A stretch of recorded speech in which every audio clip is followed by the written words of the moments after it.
Yo, may gabi sa tanan. So for today's video, for tonight's video, so banimin ninyo karong adlaw na mga tumikaron sa ano guys, sa DGT. Banimin ninyo ug maglingaw-lingaw ta didto. So mga tumikaron sa DGT guys. So kay birthday man sa bayaw nako na si Princess, happy birthday. So maglingaw-lingaw lang mi dito sa ano DGT.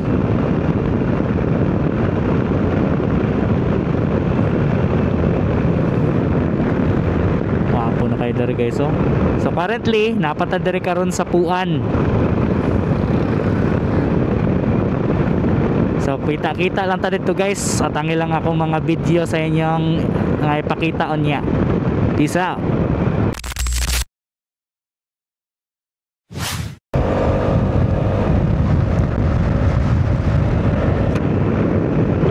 So ayun na nga, nandito na kami sa Coastal Road.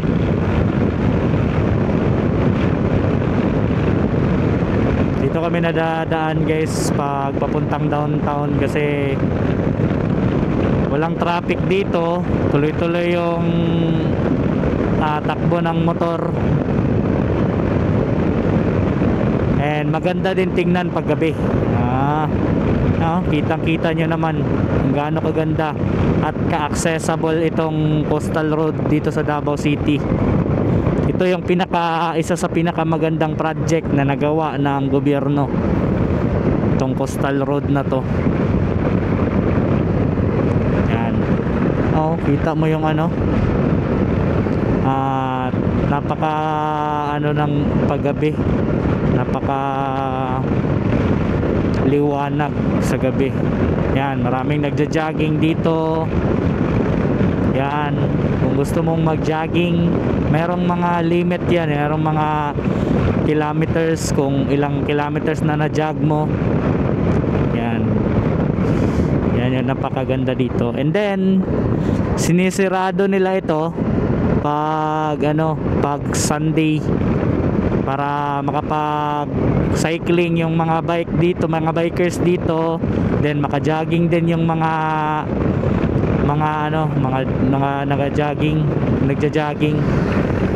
So isa ito sa pinaka magandang project talaga ng gobyerno, and very accessible siya. So pag Sunday sa umaga hanggang hanggang 8 or hanggang 10, ginagamit to para sa mga nagja-jogging at mga bikers, ginagamit nila to. So hindi pinapadaanan dito pag ganyang oras ng Sunday. So pag Sunday naman, yung MacArthur Highway is hindi naman masyadong traffic pag weekends. Yan lang talaga, weekdays ang pinaka-traffic dyan. Pero pag weekends ay okay na okay daanan, wala masyadong traffic. Maraming mga dito. Ang layo niya naman nagsignal.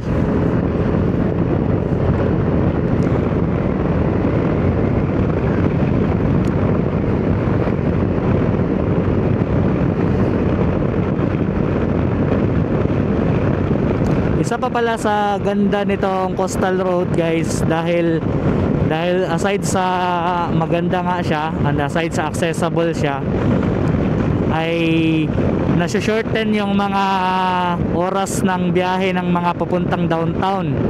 Kasi pag weekdays sobrang traffic dun sa MacArthur Highway, and instead na mag-traffic ka dun, dito kahit merong limit na speed limit na 60, kahit merong speed limit is okay lang din, at least tuloy-tuloy yung takbo mo. Pero sa atin guys, lumalagpas tayo ng 60, pasensya na talaga. hindi mo na mapansin na yung piga mo dito eh.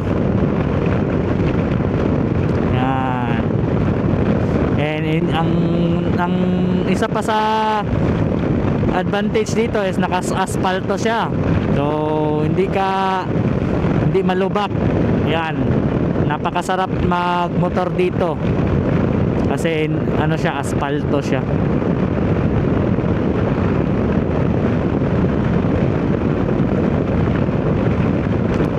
So yung pupuntahan pala namin na DGT, hindi ko alam kung ano yun, yung private ba or kasi ang nakalagay Davao Global Township. So hindi ko alam kung sa gobyerno din ba yan or public ba yan na place or private ang company na may ari niyan. Pero napakagandang park siya. Makikita nyo naman maya maya pag nakarating na tayo dun. Ano, ito na yung rotonda ng ito na yung rotonda ng Coastal Road namin dito sa Davao. And then after rotonda ay darating na kayo sa pinakaunang mall na madadatnan nitong Coastal Road. Galing dyan sa rotonda itong SM. Yan, dyan na yung SM. Then marami na din nagtitinda dito paggabi. Marami nang nagtitinda. So since DGT tayo dadaan, dito tayo.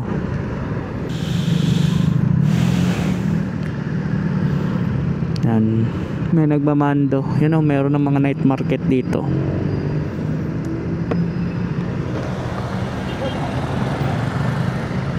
And then dyan, SM na dyan. Mabibilib ka din sa ganda nitong Davao City guys, kasi walang masyadong peaceful masyado. Kahit gabi pwede kang gumala-gala.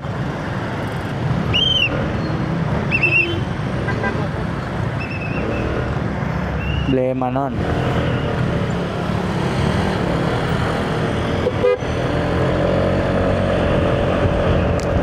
So dito tayo dadaan sa gilid ng SM dahil pag yun. So Ecoland na pala dito guys, Ecoland. Yun. And dito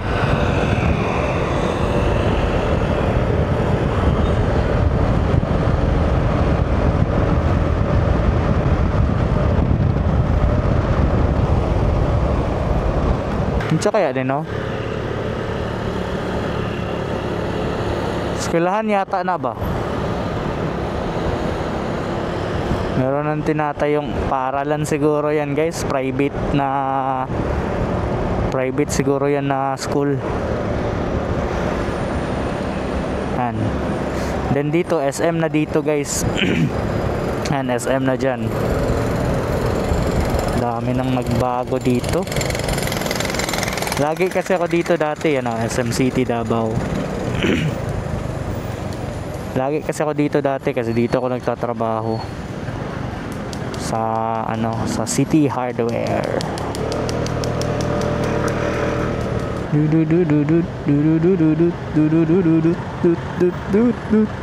NU day na dira oh. NU National University. Nagtayo na din ng NU dito.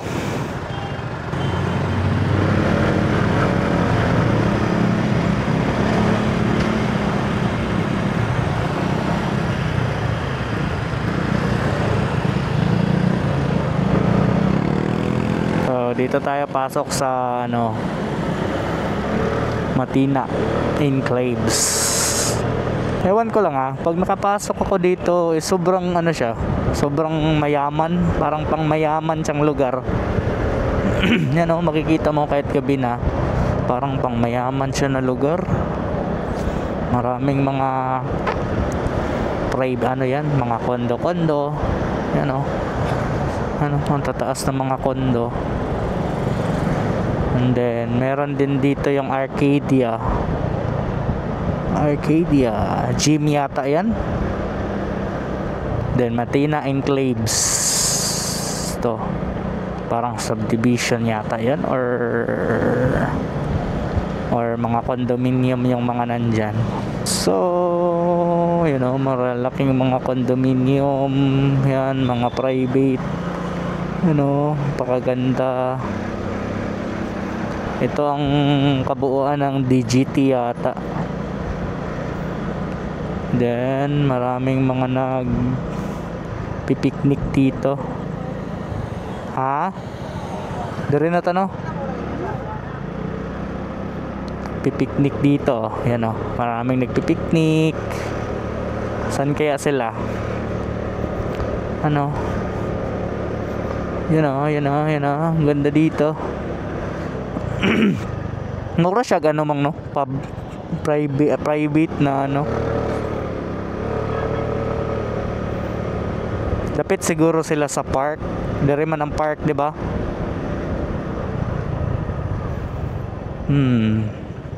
Do not enter. Masa kaya kung mag-enter dito siguro sila dapit, no? Hanapin muna natin yung kasama natin. Yan guys, oh. Pakaganda. Adro. Ayun. Hello. Hi guys. Hello guys. Ada ako dere?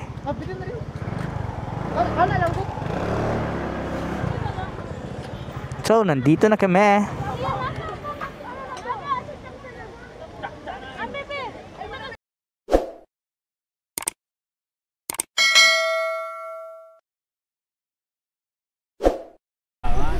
Yo, namin dire sa DGT. Roger in the house. Dodong Hiraldo.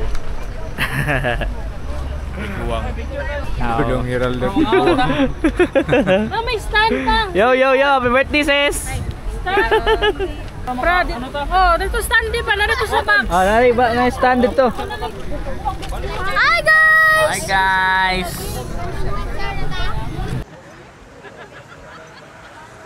So dito yung guys, DGT paggabi.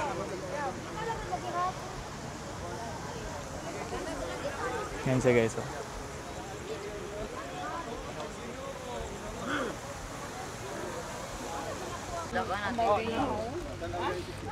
Tara to? Dodong Hiraldo Tiguang. Dodong Tiguang. Hi Guys, Kimi guys, subscribe. Lord, salamat Lord God ang adlaw ng gihatag sa mga Lord. Labi na Lord God sa life sa kong wife Lord, princess. Ano na nga pagani sa Lord God sa decision sa kinabuhi. Kauban mi ngayong pamilya Lord God. Hatag ganig dugang kusog kabaskog sa kalawasan Lord. Kining tanan nung binabalik ang tanan dumugi maya kanimo lamang. Ang ngalan ni Jesus. Amen. Happy birthday to you. Nalagi tayo artista kauban lang. Pailami-lami ang artista be. Hi Roxanne. Dapat istoryahan mo siya in English. How are you, man? Sige, blow. Shoutout mo si Del. Princess, happy birthday. Giblow sa environment. Naday may dire artista na kauban. Kinsa siya? Si Roxanne. Roxanne man daw. Artista siya, kinsa siya? Si Kwan, si Binusra. Di mo ra magturkohon siya. May siya turkohon ba? Yang beauty. Liza Soberano. Si Liza de ay tama, si Liza. Na si Liza day ikaw ba namo guys?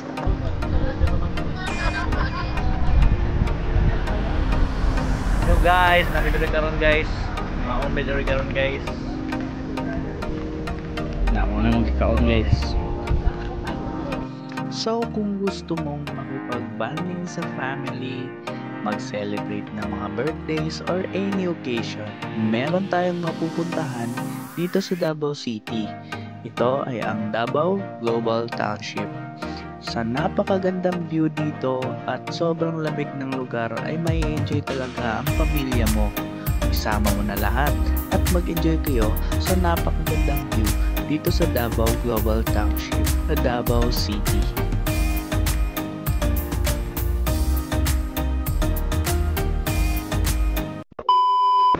So, uwian na kami. Yan, salamat DGT. Nagbanding lang kami dito ng mga pamilya ko, guys. Sa shrine na giday ni Shrine Hills. Mo din ning dala na di ay. Giabrihan din ni nila. Di pa man gud ni abri dati. Gaya kaliko eh, nagsilpon pa to. Nanabta na noon tag ano. Pagka na lang. DGT na din ano. Wilco naman ni dire. So nagbanding lang kami ngayon, guys, dahil birthday ng bayaw ko, guys. No? So sobrang enjoy naman. Nagkabanding na naman kami. Oh, dito. Pero doon naman po dire pagbaba dat. Ano naman? So pauwi na kami, guys, no? So sana nagustuhan niyo tong video ko, guys. So ano lang to? Short vlog lang.